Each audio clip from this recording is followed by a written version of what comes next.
ಶ್ರೀ ಸದ್ಗುರು ಸಿದ್ಧಾರೂಢ ಕಥಾಮೃತದ ಎರಡನೇ ಅಧ್ಯಾಯ. ಎರಡನೇ ಅಧ್ಯಾಯದ ಪೂರ್ವದಲ್ಲಿ ಗ್ರಂಥ ಮಹಾತ್ಮೆ. ಓಂ ಶ್ರೀ ಗಣೇಶಾಯ ನಮಃ. ಓಂ ಶ್ರೀ ಗುರು ಸಿದ್ಧಾರೂಢಾಯ ನಮಃ. 4 ವೇದ, 6 ಶಾಸ್ತ್ರ, 18 ಪುರಾಣ, 28 ದಿವ್ಯ ಆಗಮಗಳ ಸರ್ವಸಾರಭೂತವಾದ ಶ್ರೀ ಸಿದ್ಧಪುರುಷನ ಈ ಪವಿತ್ರವಾದ ಚರಿತ್ರೆಯನ್ನು ನಿತ್ಯವೂ ಶ್ರದ್ಧೆಯಿಂದ ಓದುವ, ಕೇಳುವ, ಪೂಜಿಸುವ ಸರ್ವಭಕ್ತರಿಗೆ ಧರ್ಮ, ಅರ್ಥ, ಕಾಮ, ಮೋಕ್ಷಗಳು ಸಿದ್ಧಿಸುವವು. ಸರ್ವ ಕಷ್ಟ ನಷ್ಟಗಳು, ಸರ್ವ ಪಾಪತಾಪಗಳು, ಚೋರ ವೈರಿ ವಿಷಭೂತಾದಿ ವೈತಿಗಳು ಬಯಲಾಗಿ ಸರ್ವದಾ ಸಕಲ ಸನ್ಮಂಗಳಿಂದ ಕೂಡಿದ ಸುಖ ಸೌಭಾಗ್ಯಗಳು ಒದಗಿ ಬರುವವು. ಶ್ರೀ ಸಿದ್ಧ ಸದ್ಗುರುವಿನ ಕೃಪಾಪೂರ್ವಕ ಶ್ರವಣ ಮಾಡುವುದರಿಂದ ಶಾಂತಿ, ಧಾಂತಿ, ವಿವೇಕ, ಜ್ಞಾನ, ಸದ್ಭಕ್ತಿಗಳು ಸಂಪ್ರಾಪ್ತವಾಗುವವು. ಈ ಗ್ರಂಥವನ್ನು ತನ್ನ ಇಷ್ಟದೇವತಾ ಮಂತ್ರದೊಡನೆ ಗಂಧ, ಅಕ್ಷತಾ, ಧೂಪ, ದೀಪ, ನೈವೇದ್ಯಗಳಿಂದ ಪೂಜಿಸಿ ಪ್ರತಿ ಅಧ್ಯಾಯದ ಪ್ರಾರಂಭದಲ್ಲಿ ಗ್ರಂಥ ಮಹಿಮೆಯನ್ನು ಪಠಿಸಿ ಸ್ಮರಿಸಿ ನಂತರ ಪಾರಾಯಣ ಮಾಡಿ ಮಂಗಳ ವಿಭೂತಿ ಪ್ರಸಾದಗಳನ್ನು ಭಕ್ತಿಯಿಂದ ಸ್ವೀಕರಿಸುವುದು ಶಿಷ್ಟರ ಸಂಪ್ರದಾಯವಾಗಿದೆ. ಇತಿ ಗ್ರಂಥ ಮಹಾತ್ಮೆ ಸಮಾಪ್ತಿ. ಓಂ ತತ್ಸತ್. ಎರಡನೇ ಅಧ್ಯಾಯ. ವಂದಿಸುವೆ ಶ್ರೀ ಸಿದ್ಧನಾಥಗೆ ಭಕ್ತ ಕರುಣಾಕರನಿಗೆ, ನಂದಿ ವಾಹನ ನಿರ್ಮದರೆಯೊಳವತರಿಸಿ ಬಂದಾತಗೆ, ಮಂದಮತಿಗಳ ಕೂಡಲೀಲಾ ಮಾಡಿ ಯುದ್ಧರಿಪಾತಗೆ, ಅಂಧಕಾರವ ತಪ್ಪಿಸೆನ್ನನ್ನು ಪಾಲಿಸುವ ಗುರುನಾಥಗೆ. ಶ್ರೀ ಸಿದ್ಧ ಗುರುವರನೇ, ನಿನಗೆ ನಮಸ್ಕಾರವಿರಲಿ. ನಿನ್ನ ಸ್ಮರಣ ಮಾತ್ರದಿಂದ ವಿಘ್ನಗಳೆಲ್ಲ ಲಯ ಹೊಂದುವವು. ಅಂಥಾತನಾದ ನೀನು ಈ ನನ್ನ ಕೈಯಿಂದ ಗ್ರಂಥವನ್ನು ಬರೆಸುವಂತನಾಗು. ಯಾವಾತನ ವಸತಿಯು ಅಖಂಡ ಬ್ರಹ್ಮದಲ್ಲಿರುವುದು ಅಂಥ ಸಿದ್ಧರೂಢ ದಯಾಗನನು ಭಕ್ತ ಜನರ ಸಲುವಾಗಿ ದೇಹವನ್ನು ಧರಿಸಿದಂಥವನಾಗಿ ಈ ಲೋಕದಲ್ಲಿ ಅವತರಿಸಿದನು. ಪೃಥ್ವಿಯಲ್ಲಿ ಬ್ರಹ್ಮ ವಿಚಾರ ಸಾಧಕರಿಗೆಲ್ಲ ಆಶ್ರಯದಾಯಕನಿರುವ ಜ್ಞಾನಿಗಳ ಜನ್ಮಸ್ಥಾನವು ಈ ಭರತ ಭೂಮಿಯಾಗಿರುವುದು. ಅದರ ಪೈಕಿ ನಿಜಾಮ ದೇಶದ ಬೀದರ್ ಜಿಲ್ಲೆಯಲ್ಲಿ ಚಳಕಾಪುರವೆಂಬ ಪವಿತ್ರ ಗ್ರಾಮವಿರುವುದು. ಈ ಗ್ರಾಮದೊಳಗೆ ಮಹಾಶಿವಭಕ್ತನಾಗಿ ಪರಮಾತ್ಮ ಚಿಂತನೆಯಲ್ಲಿ ನಿರತನಾಗಿರುವಂಥ ಗುರುಶಾಂತಪ್ಪನೆಂಬ ಸದ್ಗೃಹಸ್ಥನಿದ್ದನು. ಆತನಿಗೆ ಪತಿವೃತ ಶಿರೋಮಣಿಯಾದ ದೇವಮಲ್ಲಮ್ಮಳೆಂಬ ಪತ್ನಿ ಇದ್ದಳು. ಅವರು ನಿತ್ಯ ಶಿವಧ್ಯಾನ, ಮಾನಸ ಪೂಜಾದಿಗಳಿಂದ ವೃಷಭ ಧ್ವಜನನ್ನು ಸಂತೋಷಪಡಿಸುತ್ತಿದ್ದರು. ಸಾಧು ಸಜ್ಜನರನ್ನು ಪೂಜಿಸುತ್ತಲೂ ಬಹು ಆದರದಿಂದ ಅತಿಥಿಗಳನ್ನು ಉಪಚರಿಸುತ್ತಲೂ ಇರುತ್ತಿದ್ದರು. ಈ ಪ್ರಕಾರದ ಆಚರಣೆಯಿಂದ ಆ ದಂಪತಿಗಳು ವಿವೇಕಾದಿ ಸಾಧನ ಚತುಷ್ಟಯ ಸಂಪನ್ನರಾಗಿ ಶ್ರೀ ವೀರಭದ್ರ ಸ್ವಾಮಿಗಳೆಂಬ ಮಹಾತ್ಮರನ್ನು ಗೃಹದಲ್ಲಿಯೇ ಇಟ್ಟುಕೊಂಡು ಸೇವಿಸುತ್ತಿದ್ದರು. ಅವರ ಅನನ್ಯ ಸೇವೆಯಿಂದ ತೃಪ್ತರಾಗಿ ಬ್ರಹ್ಮಜ್ಞಾನ ಭರಿತರಾದಂಥ ಈ ವೀರಭದ್ರ ಸ್ವಾಮಿಗಳು ಬ್ರಹ್ಮಾತ್ಮಕ್ಷ ಉಪದೇಶಯುಕ್ತನಾದ ಶೂನ್ಯ ಸಂಪಾದನಾದಿಕ ಗ್ರಂಥಗಳನ್ನು ದಂಪತಿಗಳಿಗೆ ಬೋಧಿಸುತ್ತಿದ್ದರು. ಜ್ಞಾನಪೂರಿತಗಳಾದ ಆ ಗ್ರಂಥಗಳನ್ನು ಗುರುಮುಖದಿಂದ ಶ್ರವಣ ಮಾಡಿದ ಮಾತ್ರದಿಂದ ಅವರು ಸ್ವರೂಪ ಭಾವವನ್ನು ನಿಸ್ಸಂದೇಹವಾಗಿ ಪಡೆದರು. ಈಗಿರುತ್ತಾ ಈ ದಂಪತಿಗಳಿಗೆ 3 ಮಂದಿ ಪುತ್ರರು. ಅವರೊಳಗೆ ಮೂರನೆಯವನೇ ಶ್ರೀ ಸಿದ್ಧ ಗುರುವರನು. ಶ್ರೀ ಶಕ 1758 ಚೈತ್ರ ಶುದ್ಧ ನವಮಿ ದಿನಾಂಕ 26/3/1836 ಶ್ರೀ ಸಿದ್ಧನ ಅವತಾರವಾಯಿತು. ಚಿಕ್ಕವನಿರುವಾಗಲೇ ಸಿದ್ಧನು ತನ್ನ ತಾಯಿಯು ಶ್ರವಣಕ್ಕೆ ಕೂತಿರುವಾಗ ತಾನೂ ಸಮೀಪ ಕೂತುಕೊಂಡು ಬಹು ಆದರದಿಂದ ಶ್ರವಣ ಮಾಡುತ್ತಿದ್ದನು. ಬಾಲ್ಯಾವಸ್ಥೆಯಿಂದ ಸಿದ್ಧನಿಗೆ ನಿತ್ಯ ಈ ಪ್ರಕಾರ ವೇದಾಂತ ಶ್ರವಣವಾಗುತ್ತಿದ್ದು ಆತನು 3 ವರ್ಷ ವಯಸ್ಸಿನಲ್ಲಿಯೇ ಶಾಸ್ತ್ರ ವಿಷಯದಲ್ಲಿ ಬಹು ಕುಶಲನಾದನು. ಒಂದಾನೊಂದು ದಿನ ಶ್ರವಣ ಕಾಲದಲ್ಲಿ ಲಿಂಗೈಕ್ಯ ವಿಚಾರವು ಹೊರಡಲು ಅದನ್ನು ಸಂಪೂರ್ಣವಾಗಿ ವಿವೇಚನೆ ಮಾಡಿ ತಾನೂ ಲಿಂಗೈಕ್ಯವನ್ನು ಸಂಪಾದಿಸಿಕೊಳ್ಳಬೇಕೆಂದು ಮನಸ್ಸಿನಲ್ಲಿ ನಿಶ್ಚಯಿಸಿಕೊಂಡನು. ಮತ್ತು ಈ ಹೇತುವಿನಿಂದ ಸರ್ವ ಪ್ರಾಣಿಗಳನ್ನು ಸಮಭಾವದಿಂದ ನೋಡಲಾರಂಭಿಸಿದನು. ಒಂದಾನೊಂದು ದಿವಸ ಸಿದ್ಧನು ಬಾಲಕರ ಕೂಡ ಆಡುತ್ತಿರುವಾಗ ಬಾಲಕರೆಲ್ಲ ಕೂಡಿ ಸಿದ್ಧನಿಗೆ ಎಳ್ಳು ಕೇಳುವರಾದರು. ಆಗ ಸಿದ್ಧನು ಅವರಿಗೆ ಆಶ್ವಾಸನ ಕೊಟ್ಟು ತನ್ನ ಮನೆಗೆ ಕರೆದುಕೊಂಡು ಬಂದನು. ಅವರನ್ನು ಕರೆದುಕೊಂಡು ಅಡಿಗೆ ಮನೆಯೊಳಗೆ ಹೊಕ್ಕು ನೋಡುತ್ತಿರುವಾಗ ಎಳ್ಳಿನ ಗಡಿಗೆಯು ಆತನ ಕೈಲಿ ನಿಲುಕರದಷ್ಟು ಉನ್ನತವಾದ ನಿಲುವಿನಲ್ಲಿ ಮೇಲಿತ್ತು. ಆಗ ಸಿದ್ಧನು ಒಂದು ಬಡಿಗೆ ತಂದು ಅದರಿಂದ ಆ ಗಡಿಗೆಯ ಬುಡಕ್ಕೆ ಚುಚ್ಚಿ ತೂತು ಮಾಡಿದನು. ತತ್ಕಾಲ ಎಳ್ಳು ಧಾರಾಕಾರವಾಗಿ ಸುರಿಯುತ್ತಿರುವುದನ್ನು ನೋಡಿ ಹುಡುಗರೆಲ್ಲ ತಮಗೆ ಬೇಕಾದಷ್ಟು ಕಟ್ಟಿಕೊಂಡು ಹೋದರು. ಅವರನ್ನು ಕಂಡು ಇತರ ಅನೇಕರು ಬಂದು ನೋಡಲು ಅಲ್ಪವಾದ ಎಳ್ಳಿನ ಗಡಿಗೆ ಕೆಳಗೆ ಮಹತ್ವವಾದ ಎಳ್ಳಿನ ರಾಶಿ ಇದ್ದು ಎಷ್ಟೋ ಮಂದಿ ಅದರೊಳಗಿಂದ ಕಟ್ಟಿಕೊಂಡು ಹೋಗುತ್ತಿದ್ದರು. ಇದನ್ನು ಕಂಡು ಬಹು ಆಶ್ಚರ್ಯಭರಿತರಾಗಿ, ಇದು ಬಾಲರೂಪದಿಂದ ಕಾಣಿಸಿಕೊಳ್ಳುವ ಸಾಕ್ಷಾತ್ ಅವತಾರಿಕನಾದ ಸಿದ್ಧನ ಮಹಿಮೆ ಎಂದು ಆತನನ್ನು ಕೊಂಡಾಡಿದರು. ಸಾವಿರಾರು ಗಡಿಗೆಯೊಳಗೆ ಇಡಿಸಲಾರದಷ್ಟು ಈ ಎಳ್ಳಿನ ರಾಶಿ ಒಂದು ಚಿಕ್ಕ ಗಡಿಗೆಯೊಳಗಿಂದ ಹೇಗೆ ಬಂತು ಎಂದು ಸಿದ್ಧನ ಖ್ಯಾತಿಯನ್ನು ಜನರು ಎಲ್ಲ ಕಡೆಯಲ್ಲಿ ವರ್ಣಿಸುತ್ತಿದ್ದರು. ಅಷ್ಟರಲ್ಲಿ ಸಿದ್ಧನ ತಾಯಿ ದೇವಮಲ್ಲಮ್ಮನು ಮನೆಯೊಳಗೆ ಬಂದು ನೋಡಲಾಗಿ ನಿಜಪುತ್ರನ ಕರ್ತೃತ್ವ ಕಂಡು ಆಶ್ಚರ್ಯಚಕಿತಳಾದಳು. ಸಿದ್ಧನನ್ನು ಕುರಿತು ಹೇಳುತ್ತಾಳೆ, ಮುದ್ದು ಮಗನೇ, ಇದು ಹೇಗೆ ಘಟಿಸಿತು? ಸಿದ್ಧನು ಉತ್ತರ ಕೊಟ್ಟಿದ್ದೇನೆಂದರೆ, ಏ ತಾಯಿಯೇ, ಈ ಚಮತ್ಕಾರಿಕ ಕಾರ್ಯವು ನನ್ನಿಂದಾದದ್ದಲ್ಲ. ನಿನ್ನ ಅನುಪಮವಾದ ಗುರುಸೇವೆಯ ಮಹಿಮೆಯಿಂದ ಇದು ನಿಶ್ಚಯವಾಗಿ ಘಟಿಸಿತು. ಹಾಗಾದರೆ ಹೇಳುತ್ತೇನೆ ಕೇಳು. ತಿಲಪಾತ್ರವೆಂಬುದೇ ಜ್ಞಾನಿಯ ಶರೀರವು, ಅದರೊಳಗಿಂದ ಹೊರಡುವ ಜ್ಞಾನೋದೇಶದ ವಚನಗಳೇ ಎಳ್ಳು. ಆ ಜ್ಞಾನಿಯ ವಚನಗಳ ಘನಪ್ರವಾಹವು ಸಾವಿರಾರು ಅಜ್ಞಾನಿ ಕಡೆಗಳಲ್ಲಿ ಇಡಿಸಲಾರದೆ ಇದ್ದರೂ ಅವುಗಳಿಂದ ಸರ್ವರೂ ತೃಪ್ತಿಯನ್ನು ಹೊಂದುವರು. ಈ ಪ್ರಕಾರ ಸಿದ್ಧನ ವಚನವನ್ನು ಕೇಳಿ ಧನ್ಯಭಾವವನ್ನು ಹೊಂದಿರುವ ದೇವಮಲ್ಲಮ್ಮನು ಸಿದ್ಧನು ಪೂರ್ಣ ಶಿವಾವತಾರಕನು ಎಂದು ತಿಳಿದುಕೊಂಡಳು. ಕೂಡಲೇ ಪುತ್ರಮೋಹದಿಂದ ಆವರಿಸಲ್ಪಟ್ಟವಳಾಗಿ ಸಿದ್ಧನನ್ನು ಅಪ್ಪಿಕೊಳ್ಳಲು ಅವನು ಬಾಲಭಾವವನ್ನು ಸ್ವೀಕರಿಸಿದವನಾಗಿ ತಪ್ಪಿಸಿಕೊಂಡು ಹುಡುಗರ ಕೂಡ ಆಡಲಿಕ್ಕೆ ಓಡಿಹೋದನು. ಹೀಗಿರುತ್ತಾ ಒಂದಾನೊಂದು ದಿವಸ ತಾಯಿಯು ಸಿದ್ಧನನ್ನು ಕುರಿತು, ಹೇ ಮಗನೇ, ನೀನು 5 ವರ್ಷದವನಾದಿ, ಇನ್ನು ಮೇಲೆ ವಿದ್ಯಾಭ್ಯಾಸ ಮಾಡಲಿಕ್ಕೆ ಶಾಲೆಗೆ ಹೋಗಬೇಕು ಎಂದು ಹೇಳಲು ಸಿದ್ಧನು, ಅವ್ವ, ಇದೇನು ಉದ್ಯೋಗ ನನಗೆ ಅಚ್ಚುತ್ತಿ. ನನಗೆ ಶಾಲೆಯು ಅಂತರ್ಬಾಹ್ಯದಲ್ಲಿ ಸರ್ವತ್ರವಿರುವುದು. ಅಂತಃಕರಣ ವೃತ್ತಿಯೊಳಗೆ ಅಧಿಷ್ಠಾನ ಚೈತನ್ಯ ರೂಪನಾಗಿರುವ ಶಿವನನ್ನು ಜೀವನು ಧ್ಯಾನದೊಳಗೆ ನೋಡುತ್ತಿರುವಾಗ ಮತ್ತು ಬಾಹ್ಯ ಸರ್ವ ವಸ್ತುಗಳಲ್ಲಿ ಅದೇ ಪರಮಾತ್ಮನನ್ನು ಕಾಯುತ್ತಿರುವಾಗ ಯಾವ ವಿದ್ಯೆಯು ಫಲಿಸುತ್ತಿರುವುದೋ ಅಂಥ ವಿದ್ಯಾಭ್ಯಾಸ ಮಾಡುವ ಶಾಲೆಯಲ್ಲಿ ನಾನು ಸದೋದಿತ ಆನಂದ ರೂಪನಾಗಿ ಇರುತ್ತೇನೆ. ಹೀಗಿರುವಾಗ ಜೀವನು ತನ್ನ ಸ್ವರೂಪವನ್ನು ಮರೆತು ಬಂಧದೊಳಗೆ ಬೀಳುವಂತೆ ಮಾಡಿಸುವ ಲೌಕಿಕ ವಿದ್ಯೆಯನ್ನು ಕಲಿಸುವಂಥ ಸ್ಥಾನವಾದ ನಿನ್ನ ಶಾಲೆಯ ಕೆಲಸವೇನು ಎಂದು ಅನ್ನುವ ಸಿದ್ಧನ ಭಾಷಣವನ್ನು ಕೇಳಿ ದೇವಮಲ್ಲಮ್ಮನು ಚಕಿತ ಚಿತ್ತಳಾಗಿ ಸಿದ್ಧನಿಗೆ ಅಂದಿನಿಂದ ಗುರುಸನ್ನಿಧಿಯಲ್ಲಿ ನೇಮದಿಂದ ವೇದಾಂತ ಶ್ರವಣ ಮಾಡಿಸುವಂತಳದಳು. ಒಂದಾನೊಂದು ದಿನ ಹುಡುಗರ ಕೂಡ ಆಡುತ್ತಿರುವಾಗ ಸಿದ್ಧ ಬಾಲಕನು ಒಂದು ಎಮ್ಮೆಯನ್ನು ಕಂಡು ಅದರ ಬೆನ್ನ ಮೇಲೆ ಹತ್ತಿ ಕೂತುಕೊಂಡನು ಮತ್ತು ಹುಡುಗರಿಗೆ ಕೂಗಿ, ನೋಡಿರಿ, ನಾನು ಆನೆಯ ಮೇಲೆ ಕೂತಿರುವೆನು. ನೀವೆಲ್ಲ ವಾದ್ಯಗಳನ್ನು ಬಾರಿಸುತ್ತಾ ಗ್ರಾಮದೊಳಗೆ ಉತ್ಸವವನ್ನು ಮೆರೆಸಿರಿ. ಇದನ್ನು ಕೇಳಿ ಬಾಲಕರೆಲ್ಲ ಆನಂದದಿಂದ ನಾನಾ ವಾದ್ಯ ಧ್ವನಿಗಳನ್ನು ಮಾಡುತ್ತಾ ನಗುತ್ತಾ ಹಾರಾಡುತ್ತಾ ಮುಂದಕ್ಕೆ ಸಾಗಿದರು. ಆದರೆ ಎಮ್ಮೆಯ ಮುಂದಕ್ಕೆ ಹೆಜ್ಜೆ ಇಡಲೊಲ್ಲದು. ಸಿದ್ಧನು ಹುಡುಗರು ಎಷ್ಟು ಪ್ರಯತ್ನ ಮಾಡಿದರೂ ಅದು ಚಲಿಸಲಿಲ್ಲ. ಆಗ ಸಿದ್ಧನು ಸಿಟ್ಟಿಗೆದ್ದು, ಎಮ್ಮೆಯೇ, ನೀನು ಮೃತನಾಗು ಎಂದು ಅಂದ ಕೂಡಲೇ ಅದು ನಿರ್ಜೀವವಾಗಿ ಭೂಮಿಗೆ ಬಿತ್ತು. ಇದನ್ನು ನೋಡಿ ಹುಡುಗರು ಓಡಿ ಹೋಗಿ ಸಿದ್ಧನ ತಾಯಿಗೆ ಈ ವರ್ತಮಾನವನ್ನು ತಿಳಿಸಿ, ಸಿದ್ಧನು ಶಪಿಸಿದ ಕೂಡಲೇ ನಿಮ್ಮ ಎಮ್ಮೆಯು ಭೂಮಿಗೆ ಬಿದ್ದು ಸತ್ತು ಹೋಯಿತು ಎಂದು ಆಕೆಯನ್ನು ಕುರಿತು ಹೇಳಿದರು. ಇದನ್ನು ಕೇಳಿ ದೇವಮಲ್ಲಮ್ಮನು ಮನಸ್ಸಿನಲ್ಲಿ ಬಹಳ ಗಾಬರಿಯಾಗಿ ಸಿದ್ಧನ ಕಡೆಗೆ ಓಡಿಬಂದು ಸತ್ತು ಬಿದ್ದ ಎಮ್ಮೆಯನ್ನು ಕಂಡು ಪುತ್ರನನ್ನು ಕುರಿತನ್ನುತ್ತಾಳೆ, ಇದೇನು ಮಾಡಿದೆ? ಎಮ್ಮೆಯನ್ನು ಯಾತಕ್ಕೆ ಕೊಂದಿ? ಶಿವ, ನಾನು ಇನ್ನೇನು ಮಾಡಲಿ ಎಂದು ಆರ್ತ ಸ್ವರದಿಂದ ಅಳುವುದನ್ನು ಕೇಳಿ ಸಿದ್ಧನಿಗೆ ಕರುಣೆ ಹುಟ್ಟಿ, ತಾಯಿಯೇ, ನಿನಗೆ ಎಮ್ಮೆ ಬೇಕಾಗಿದ್ದರೆ ಇಷ್ಟು ದುಃಖ ಯಾತಕ್ಕೆ ಮಾಡಬೇಕು ಎಂದು ನುಡಿದನು. ಸಿದ್ಧನು ಓಂ ನಮಃ ಶಿವಾಯ ಎಂದು ಮಂತ್ರವನ್ನು ಉಚ್ಚರಿಸಿ ಎಮ್ಮೆಯನ್ನು ಸ್ಪರ್ಶಿಸಿದನು.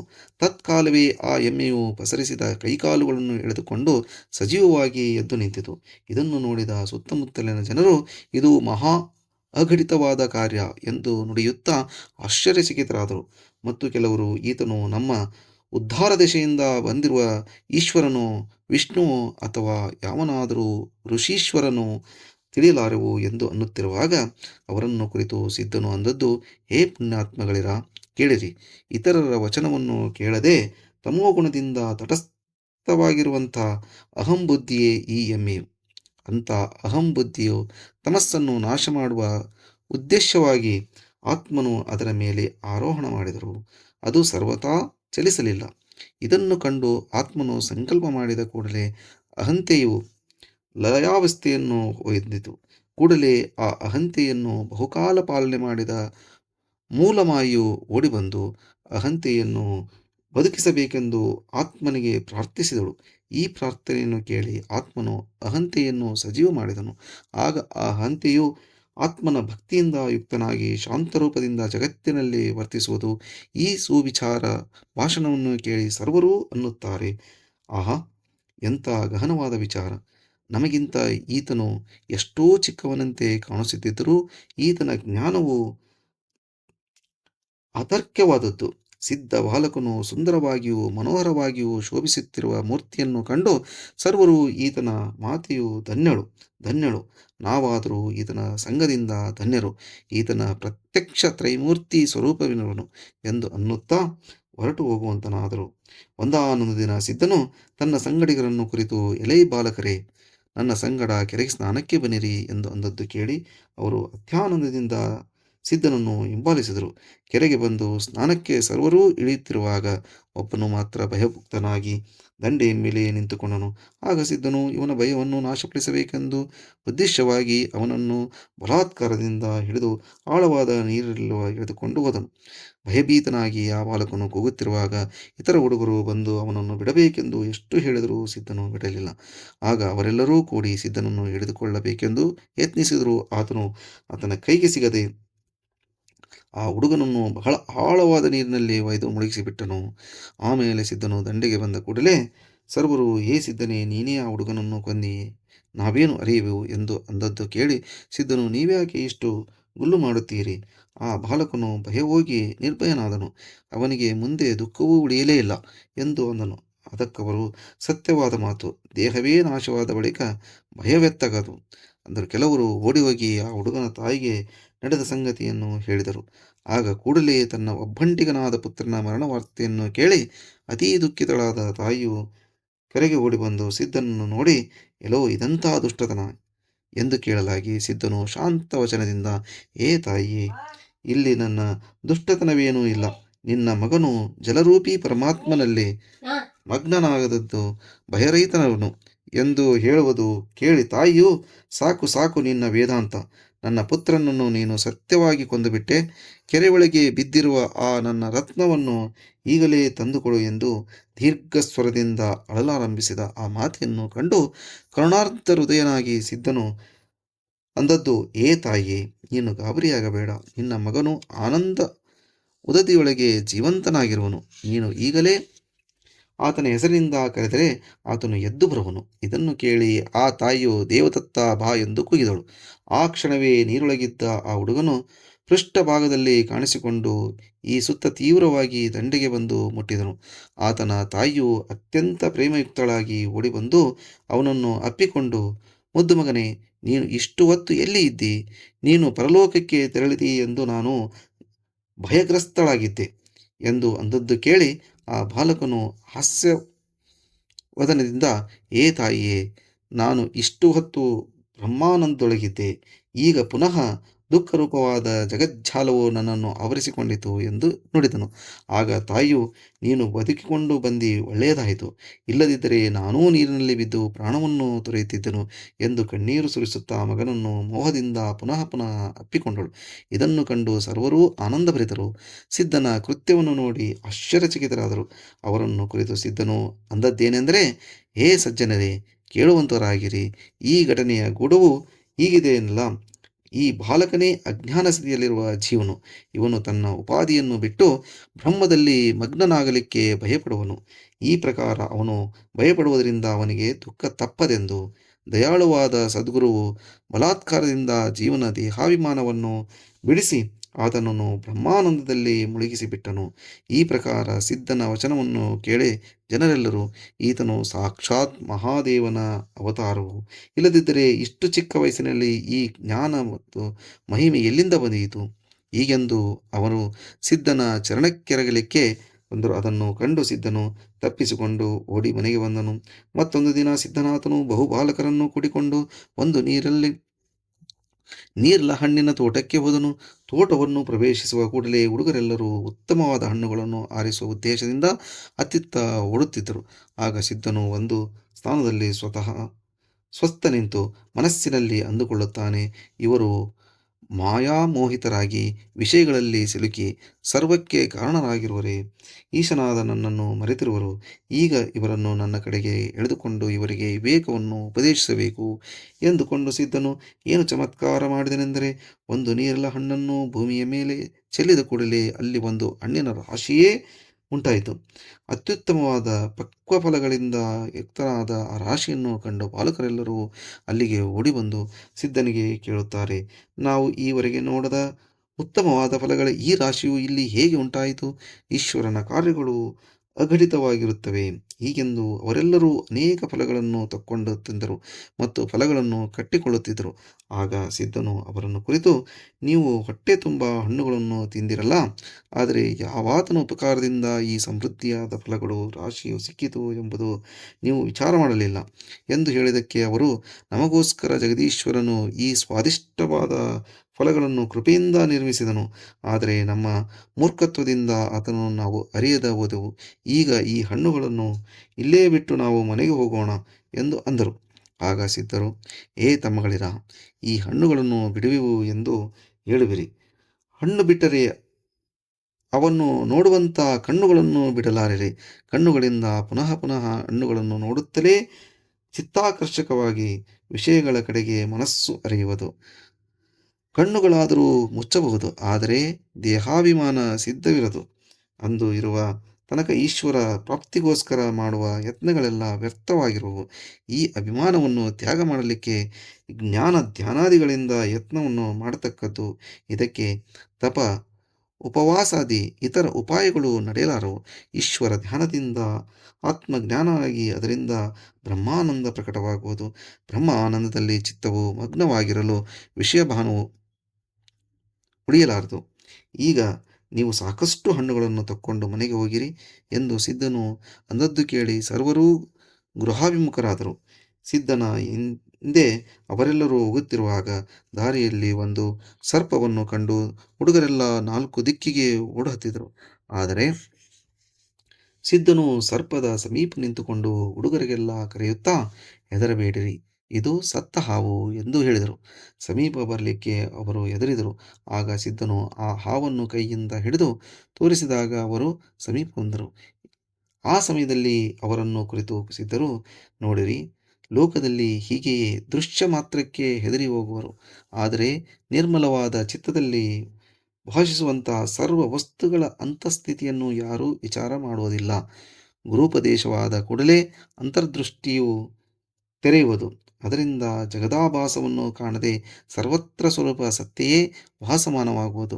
ಸರ್ವದರಲ್ಲಿಯೂ ಸ್ವರೂಪವನ್ನು ಕಾಣುತ್ತಲೇ ಭಯವು ಅಣುಮಾತ್ರವಾದರೂ ನಿಲ್ಲದು ಎಂಬ ಸುವಿಚಾರ ಭಾಷಣವನ್ನು ಕೇಳಿದ ಕೂಡಲೇ ಆ ಹುಡುಗರ ಅಂತರ್ಹೃದಯದಲ್ಲಿ ವಿಚಾರವು ಉದ್ಭವಿಸಿತು. ಅನಂತರ ಅವರೆಲ್ಲರೂ ಸಿದ್ಧನನ್ನು ಗೃಹಕ್ಕೆ ಮುಟ್ಟಿಸಿ ಆನಂದದಿಂದ ತಮ್ಮ ತಮ್ಮ ಮನೆಗಳಿಗೆ ಹೋಗುವಂತವರಾದರು. ಶ್ರೀ ಸಿದ್ಧನಾಥನ ಮಹಿಮೆಯು ಅಗಾಧವಾಗಿದೆ. ಅದನ್ನು ವರ್ಣಿಸಲಾಗದೆ ವೇದವು ಕುಂಠಿತವಾಯಿತು. ಸದ್ಗುರುನಾಥನ ಪ್ರಸಿದ್ಧವಾದ ಗುಣಗಳನ್ನು ವರ್ಣಿಸುವಾಗ ಮನುಷ್ಯನು ಭಾವಾಬ್ಧಿಯಿಂದ ಸಹಜವಾಗಿ ಉದ್ಧತನಾಗುವನು ಎಂಬಲ್ಲಿಗೆ ಶ್ರೀ ಸಿದ್ಧಾರೂಢ ಕಥಾಮೃತದೋಳ್ ಶ್ರವಣ ಮಾತ್ರದಿಂದ ಸರ್ವ ಪಾಪಗಳನ್ನು ಭಸ್ಮ ಮಾಡುವಂಥ ಬಹುಮಧುರವಾದ ಈ ದ್ವಿತೀಯಾಧ್ಯಾಯವನ್ನು ಶಿವದಾಸನು ಶ್ರೀ ಸಿದ್ಧಾರೂಢರ ಚರಣಾರವಿಂದಗಳಲ್ಲಿ ಅರ್ಪಿಸಿರುವರು. ಓಂ ತತ್ಸತ್.